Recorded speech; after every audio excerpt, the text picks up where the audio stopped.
Waylander, Chapter 6. Dardalian closed his eyes. Danielle was asleep beside the sisters, and the young priest released his spirit to the void. The moon was an eldritch lantern, and silver light bathed the vast central plain, while the forest of Chptr spread like a stain from the Delnock mountains. Dardalian hovered below the clouds, his mind free of doubts and cares. Normally, when he soared, he found himself clothed in shimmering robes of pale blue. But now he was naked, and try as he might, no robes appeared. He didn't care. In the blink of an astral eye, he was garbed in silver armour, a white cloak flowing from his shoulders. By his side hung 2 silver swords, and as he drew them, exhilaration flooded him. Far to the west, the campfires of a Vagrian army blazed like fallen stars. Dardalian sheathed his swords and flew towards them. More than 10,000 men were camped in the foothills of the Chptr mountains. 800 tents lined the area in ranks of 4, and a wooden corral had been hastily erected for 2,000 horses. Cattle grazed on the mountainside, and a sheep pen had been built beside a fast-moving stream. Dardalian moved south over rivers and plains, hills and forests. A second Vagrian force was camped outside Drennan. No fewer than 30,000 men and 20,000 horses. The city gates of oak and bronze had been sundered, and no citizens could be seen within its walls. To the east of the city, a vast trench had been carved from the earth, and Dardalian swooped towards it, then veered away, repulsed. The trench was filled with bodies, 200 yards in length and 6 yards wide. The enormous grave housed more than 1,000 corpses. Not one wore the armour of a soldier. Steeling himself, Dardalian returned to the trench. It was over 10 feet deep. Returning to the night sky, the priest headed east where a Vagrian army was waiting on the borders of Lentria. The Lentrian force, only 2,000 strong, was camped within a mile, waiting grimly for the invasion. North travelled Dardalian, following the line of the sea until he reached the eastern valleys and finally the sea citadel of Poodle. By torchlight, the battle for Poodle was still being waged. The Drenai fleet was sunk in the harbour mouth, and the Vagrian army camped in the area of the docks. The fortress of Poodle, manned by 6,000 Drenai warriors, was holding back a Vagrian force of more than 40,000, led by Cain, the Prince of War. Here, for the first time, the Vagrians were facing a setback. With no siege engines, they could not storm the 30-foot walls, and were relying on ladders and ropes. They were dying in their hundreds.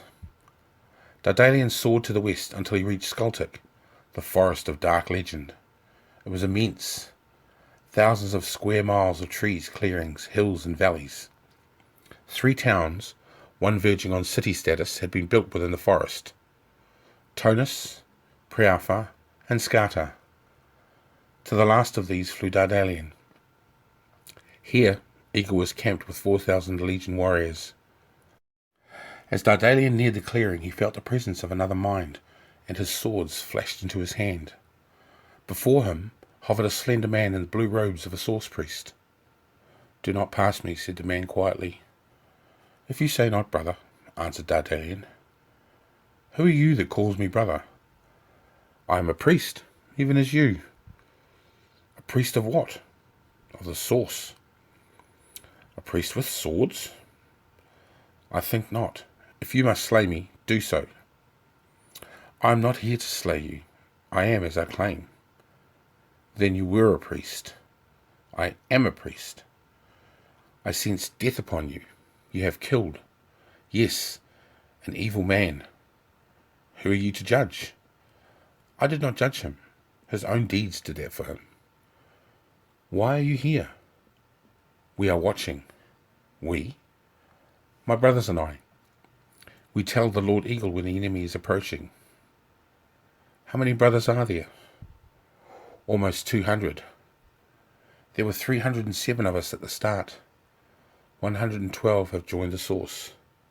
"Murdered?" "Yes," said the man sadly. "Murdered. The Dark Brotherhood destroyed them. We try to be careful as we soar, for they are swift and merciless. One tried to kill me, said Dardalian, and I learned to fight. Each man chooses his own path. You do not approve? It is not for me to approve or disapprove. I do not judge you. How can I? You thought I was of the Brotherhood? Yes, for you carry a sword. And yet you stood before me. You have great courage. It is no hardship for me to be sent to join my God. What is your name? Clophis. And you? Dardalian. May the source bless you, Dardalian. But I think you should leave now. As the moon reaches its height, the Brotherhood take to the sky. Then I shall wait with you. I do not desire your company. You have no choice. So be it. They waited in silence as the moon climbed higher. Clophis refused to speak, and Dardalian took to studying the forest below. Eagle had camped his army outside the southern wall of Chptr, and the priest could see scouts patrolling the edge of the trees. It would be no easy task for the Vagrians to conquer the Earl of the North, for few were the sites for pitched battles within Chptr. On the other hand, were they to attack the towns, Eagle would be left with an army intact, but no one to defend. Eagle himself was faced with similar problems. Staying where he was guaranteed short-term safety, but could not win him the war. Leaving Chptr was suicidal, for he had not the resources to conquer one Vagrian army. To stay was to lose. To leave was to die. And while the problems mounted, the lands of the Draenei were becoming the charnel house of the continent. Dardalian found the thought depressing, in the extreme, and was about to return to his body when he heard the soul screamer from Clophis. He glanced round to see that the priest had gone, and 5 black-armoured warriors floated below him, dark swords in their hands.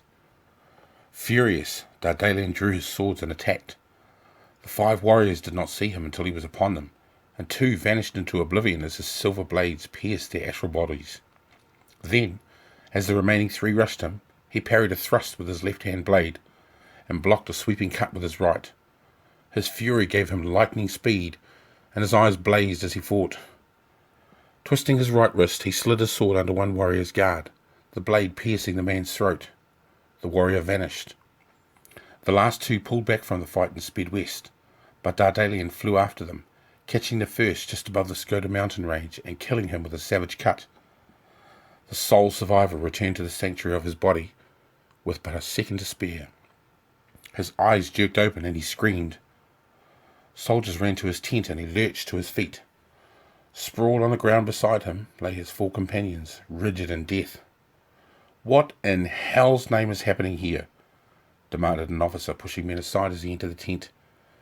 He gazed down at the corpses, then up at the survivor. "The priests have learned to fight," muttered the warrior, his breath coming in short gasps and his heart pounding. "You are telling me that these men were killed by source priests? It is inconceivable."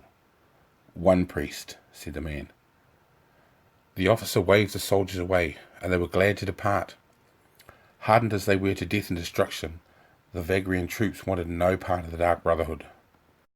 The officer sat down on a canvas-back chair. "You look as if you've seen a ghost, Pulis, my friend." "No jests, please," said Pulis. "The man almost killed me." "Well, you've killed enough of his friends these past months." "That is true, but nevertheless, it is unsettling." "I know. What is the world coming to when source priests stoop to defending themselves?" The warrior glared at the young officer but said nothing. Pulis was no coward. He had proved that a score of times. But the silver priest had frightened him. Like most warriors of the Brotherhood, he was not a true mystic, relying on the power of the leaf to free him from his body. But even so, with his powers enhanced, he had experienced visions, flashes, of a premonitory nature. It had been so with the priest. Pulis had felt a terrible danger emanating from the silver warrior, not just personal danger, but a timeless threat which would attack his cause from now until the end of time. Yet it was so nebulous, more an emotional reaction than a vision, although he had seen something. What was it? He searched his memory. That was it. A runic number hanging in the sky, bathed in flames. A number meaning what? Days? Months? Centuries? 30, he said aloud. What? Replied the officer. The 30? A cold chill hit Pulis like a demon crossing his grave. Dawn found Waylander alone as he opened his eyes and yawned. Strange, he thought, for he could not remember falling asleep. But he did remember his promise to Orion, and he shook his head, puzzled. He glanced around, but the old man had gone. He rubbed his chin, scratching at the skin below his beard. The armour of Orion. Such a grand nonsense. This quest will kill you, he whispered. Taking a knife from his belt, he honed it for several minutes, then shaved with care. His skin was raw under the blade, but the morning breeze felt good on his face. Daedalian emerged from the hollow and sat beside him. Waylander nodded, but did not speak. The priest looked tired, his eyes set deep in his face. He was thinner now, thought Waylander, and subtly changed. The old man is dead, said Daedalian. You should have spoken to him. I did, said Waylander. No, I mean really speak. Those few words at the fire were nothing. Do you know who he was? Orion, said Waylander. The look of surprise on Daedalian's face was comical. You recognised him? No, he came to me last night. He had great power, said Daedalian softly, for he died without leaving the fire. He told us many tales of his life, then he lay back and slept. I was beside him, and he died in his sleep. You are mistaken, said Waylander. I think not. What did you speak about? He asked me to fetch something for him. I said that I would. What was it? No business of yours, priest. It is too late to turn me away, warrior. When you saved my life, you opened your soul to me. When your blood was in my throat, I knew your life, and every instant of your being flooded me. I look in a mirror now, and I see you. You are looking in the wrong mirrors. Tell me of Dekiris, said Daedalian. Dekiris is dead, snapped Waylander. But you have made your point, Daedalian. I saved your life. Twice. You owe me the right to my solitude. To allow you to return to the man you were? I do not think so. Look at yourself. Half your life has been wasted. You suffered great tragedy, and it broke you. You wanted to die, but instead you killed only part of yourself. Poor Dekiris, lost for 2 decades, while Waylander strode the world, slaying for gold he would never spend. All those souls sent to the void. And for what? To lessen a pain you could not touch. How dare you preach to me, said Waylander. You talk of mirrors? Tell me, what have you become since killing 2 men? 6 men, and there will be more, said Daedalian. Yes, that is why I understand you. I may be wrong in all that I do, but I will stand before my God, and I will say that I did what I felt was right, that I defended the weak against the evil strong. You taught me that. Not Waylander, the man who kills for money, but Dekiris, the man who saved the priest. I do not want to talk any more, said Waylander, staring away. Did Orion know that you killed his son? The assassin swung back. Yes, he knew. It was my foulest deed. But I will pay for it, priest. Orion saw to that. You know, I used to think that hatred was the most powerful force on earth. And yet last night I heard something bitter. He forgave me. And that is worse than hot irons on my flesh. You understand? I think I do. So now I will die for him, and that will settle my debts. Your death will settle nothing. What did he ask you to do? To fetch his armour. From Robous, the sacred giant. He told you? Yes. He also told me that a man named Cain would be hunting the same treasure. Cain hunts me, but he would be wise not to find me. Cain's dreams were troubled. The Vagrian general had commandeered a fine house overlooking the Poodle harbour, and guards patrolled the gardens, while his two most trusted soldiers stood outside his door. The window was barred, and the heat within the small room oppressive. He came awake with a jerk and sat up, scrabbling for his sword. The door opened, and Downall ran inside, blade in hand. "What is it, my lord?" "It is nothing. A dream. Did I call out?" "Yes, my lord." "Shall I stay with you?" "No." Cain took a linen towel from the chair beside the bed and wiped the sweat from his face and head. "Damn you, Waylander," he whispered. "My lord?" "Nothing. Leave me." Cain swung his legs from the bed and walked to the window. He was a thin man and totally hairless, his wrinkled skin giving him the appearance of a beached turtle robbed of his shell. Many thought him a comical figure on first sight, but most came to see him as he was, the finest strategist of the age, the man dubbed the Prince of War. His soldiers respected him, though not with the adoration reserved for some other and more charismatic generals. But that suited him, for he was uncomfortable with emotions, and found such displays among the men childlike and foolish. What he wanted was obedience from his officers and courage from his men. He expected both. He demanded both. Now his own courage was being tested. Waylander had killed his son, and he had sworn to see him dead. But Waylander was a skilled hunter, and Cain felt sure that one dark night he would once more wake to feel a knife at his throat. Or worse, he might not wake at all. The Brotherhood were hunting the assassin, but first reports were not encouraging. A tracker dead, and talk now amongst the Brotherhood of a mystic warrior priest who travelled with the assassin. Cain, for all his strategic skills, was a cautious man. As long as Waylander lived, he was a threat to Cain's plans. Such grand plans, that when this conquest was complete, he would rule an area greater than Vagria itself.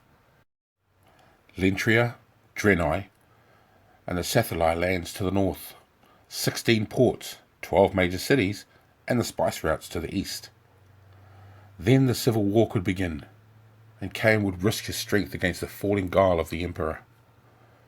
Cain wandered to the bronze mirror on the far wall and gazed at his reflection. The crown will look out of place upon his bony head, but then he would not have to wear it often. He returned to his bed calmer now and slept. He found himself on a dark mountain under strange stars, his mind dazed and confused. Before him was an old man in ragged brown robes. His eyes were closed as he spoke. "Welcome, General. Do you seek the armour?" "Armour?" asked Cain. "What armour?" "The armour of bronze, Orion's armour." "He hid it," said Cain. "No man knows where." "I know." Cain sat down opposite the old man. Like all students of modern history, he had heard of this armour. Some claimed it had magical properties, which ensured victory to the wearer, but these were simple souls or saga poets. Cain had long studied the process of war, and knew that Orion was merely a master strategist, and yet the armour was a symbol, and a powerful one. "Where is it?" he asked.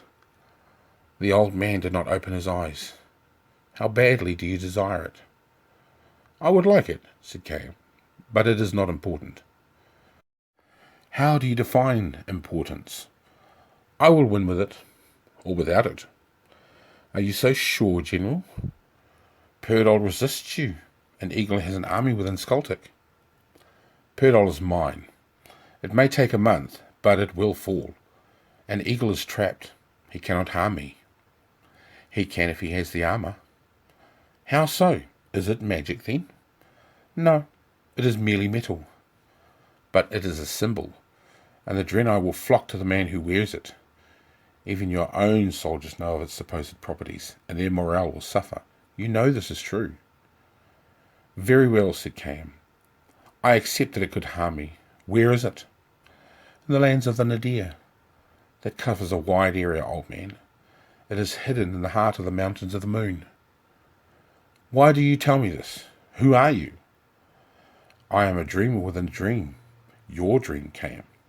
My words are true, and your hopes rest on how you interpret them." "How will I find the armour?" "Follow the man who seeks it." Who is this man? Whom do you fear most in the world of flesh? Waylander? The same. Why would he seek the armour? He has no interest in this war. He killed the king for you, Cain, and yet you hunt him. The Draenei would kill him if they knew, and the Vagrians will kill him if they find him. Perhaps he seeks to bargain. How does he know its whereabouts? I told him. Why? What game is this? A game of death, Cain. The old man's eyes opened, and Cain screamed as tongues of fire flashed about him, and he woke. For 3 nights Cain's dreams were haunted by visions of bronze armour and 2 fabulous swords. Once he saw the armour floating above Skultic Forest, shining like a second sun. Then it dropped so slowly towards the trees, and he saw Eagle's army bathed in its light. The army grew in number as the trees themselves became men, a vast invincible force. On the 2nd night he saw Waylander coming through the trees bearing one of those terrible swords, and then he realized that the assassin was stalking him. He had run, but his legs were weak and heavy, and he had watched in horror as Waylander slowly dismembered him. On the 3rd night he saw himself clad in the armour of Orion, mounting the marble steps to Vagria's throne. The cheering of the crowds filled him with joy, and when he looked into the eyes of his new subjects, he saw adoration. On the morning of the 4th day, he found his mind wandering as he listened to the reports from his junior generals. Cain forced himself to concentrate through the seemingly endless series of small problems which affect an army at war.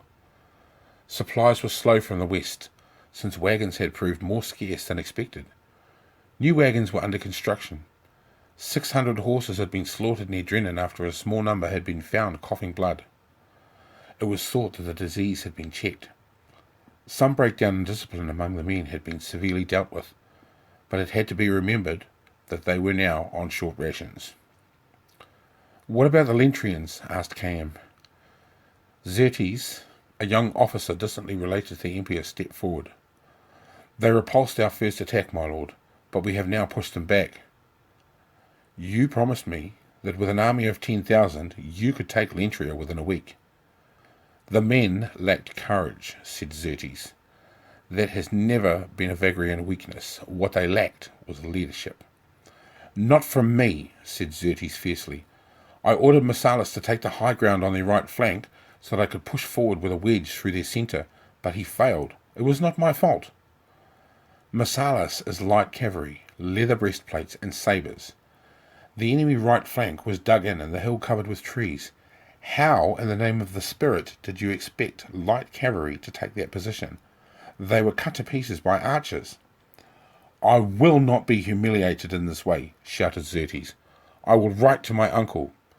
"Noble birth does not exclude you from responsibility," stated Cain. "You made many promises and have fulfilled not one." "Pushed back, you say? My understanding is that the Lentrians gave you a bloody nose and then repositioned themselves, ready to give you another." "I told you to move into Lentria at speed, giving them no time to dig in. What did you do? You camped on their borders and had your scouts examine the land, making it clear to a blind man where you planned to attack. You have cost me 2,000 men. That is not fair." "Be silent, you worm. You are dismissed from my service. Go home, boy." The colour faded from Xerxes' face, and his hand moved close to his ornate dagger. Cain smiled. Xerxes froze, bowed stiffly, and marched stiff-legged from the room. Cain looked around the group. 10 officers rigidly at attention, not one set of eyes meeting his own. "Dismissed," he said, and when they had gone he summoned Downall to him. The young officer entered and Cain offered him a chair. "Xerxes is going home," said Cain. "I heard, my lord." "It is a dangerous journey. Much could happen." "Indeed, my lord." "The assassin Waylander, for example." "Yes, my lord. The Emperor would be appalled if such a man were to kill someone of royal Vagrian blood." "He would indeed, my lord. He would use all his resources to have him tracked down and killed." "Then we must ensure that nothing untoward happens to young Xerxes. See that he has an escort." "I will, my lord." "And Downall, Yes, my lord. Waylander uses a small crossbow with bolts of black iron.